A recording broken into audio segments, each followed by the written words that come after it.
Los hombres y mujeres de esa lejana época eran nómades, es decir, se movían de un lugar a otro para buscar su alimento. Así llegaron hasta una parte del Asia que está muy cerca de Norteamérica. Ellos pasaron de un continente a otro por el estrecho de Bering, que por entonces estaba seco.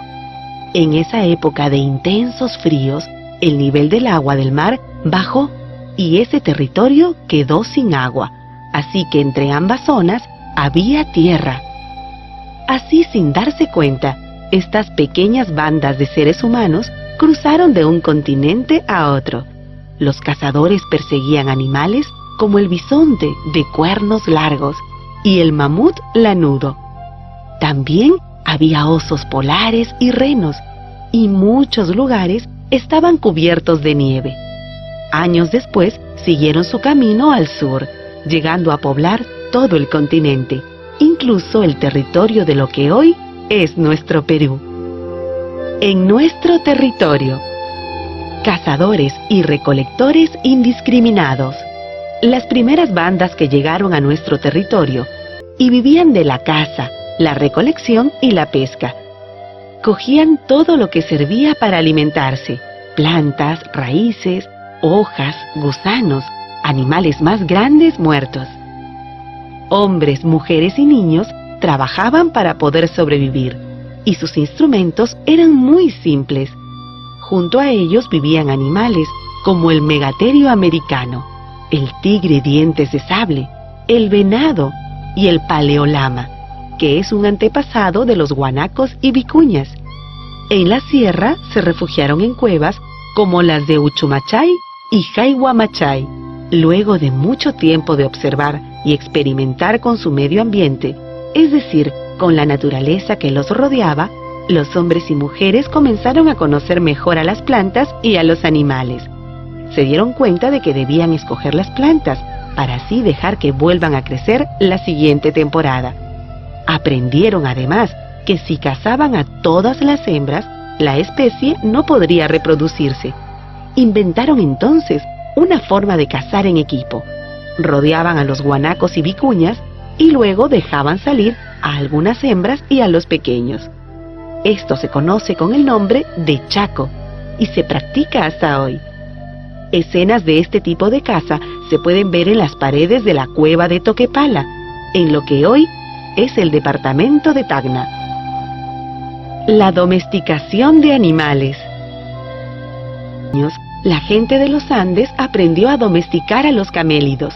Empezaron a criarlos, cuidarlos y alimentarlos, y para hacerlo construyeron corrales. Pero como las vicuñas y los guanacos no se acostumbraban a vivir en corrales, comenzaron a cruzarlos para tener crías diferentes que sí se adaptaran a esas condiciones de vida. Así nacieron las llamas y las alpacas, que son los descendientes de cruces de guanacos y vicuñas. Estos últimos, guanacos y vicuñas, vivieron y viven todavía hoy de manera silvestre. Domesticación de plantas. Al mismo tiempo, en las márgenes de los ríos o cerca de manantiales, la gente comenzó a domesticar algunos vegetales. Al experimentar con las semillas y con las plantas, dieron vida a nuevas variedades que ya no vivían en un medio natural, sino en uno construido por la gente. Probaron qué cantidad de agua necesitaba cada planta. Escogieron las mejores tierras para cultivarlas. Aprendieron a sembrarlas. El frijol y el payar fueron algunas de las primeras semillas domesticadas en nuestro territorio. Y fue la gente que vivía en la cueva de Guitarrero, Ancash, una de las primeras en domesticarlas. La pesca. La gente que vivía en el litoral aprendió a utilizar los importantes recursos que ofrece nuestro mar. Al comienzo, ellos recolectaban mariscos en la costa y agarraban peces con las manos. Luego, los paijanenses, que vivían en la zona de Lambayeque, fabricaron unas puntas con las cuales cazaban a los peces. Unos siglos más tarde, los costeños fabricaron anzuelos con las espinas de los cactus y con conchas. Y mucho tiempo después, cuando ya se había inventado el tejido, empezaron a fabricar redes. Con estas redes, la pesca muchísimo, manejando la tierra, el agua y el clima. A pesar de que la gente había domesticado muchas plantas, todavía no podía producir la cantidad de alimentos que necesitaban. Para mejorar las tierras donde cultivaban, secaron pantanos, sacaron malezas y piedras y aplanaron y removieron las tierras. En algunos lugares construyeron en las laderas de los cerros sencillas terrazas de cultivo, con el fin de aprovechar mejor el agua. Empezaron a construir acequias muy simples, para saber cuándo iba a llover, cuándo los ríos traerían más o menos agua, cuándo debían empezar a sembrar y luego cuándo cosechar. Comenzaron a elaborar calendarios que les permitirían observar con más cuidado la naturaleza. Algunos se volvieron expertos astrónomos. Rica herencia en plantas domesticadas. Nuestro territorio se caracteriza por tener diferentes ambientes. Por eso la gente de las distintas regiones pudo domesticar alrededor de 180 tipos diferentes de plantas.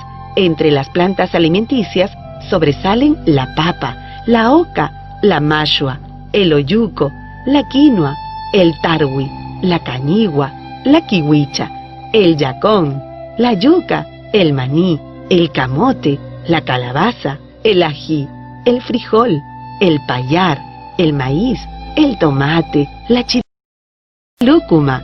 Además, se domesticó el algodón, que sirvió para la textilería. El algodón, nativo de nuestro territorio, es especial, pues es de color desde el beige claro al marrón oscuro, pasando por el verde almendra. Este tipo de algodón es único en el mundo. Construyendo en la costa. Cuando la gente se volvió sedentaria, comenzó a construir sus casas cerca de sus campos de cultivo. Sus viviendas eran sencillas y estaban hechas de madera, juncos, barro y piedras. Aldeas de esa época son las de Huacaprieta, Culebras y Áspero.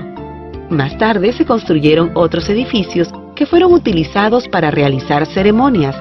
Así nacieron los centros ceremoniales, constituidos por pirámides truncas, sin puntas, plazas circulares, terrazas escalonadas y construcciones en forma de U.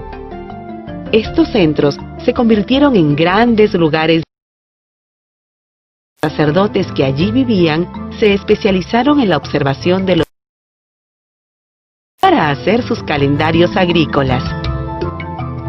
Caral. Caral es quizá la ciudad más antigua de América. Fue levantada hace más de 4.500 años y está compuesta por un conjunto espectacular de construcciones monumentales. Abarca un gran territorio donde se construyeron alrededor de 30 pirámides truncas, algunas de las cuales miden hasta 20 metros de alto. Los hombres y las mujeres de Caral vivieron no solo de la agricultura, alimentos que provenían del mar.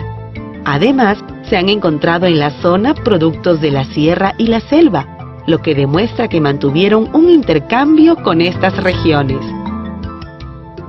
Kotosh. Estos edificios ceremoniales fueron levantados también en otras zonas de nuestro territorio. Destaca por sus construcciones especiales el de Kotosh, en la sierra de Huánuco. Allí, en una de las paredes de uno de los templos, se han encontrado las primeras esculturas, 2 manos cruzadas.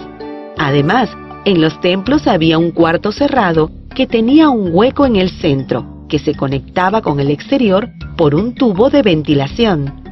En ese lugar los pobladores encendían el fogón, fuego que era alimentado por el aire que venía por el tubo.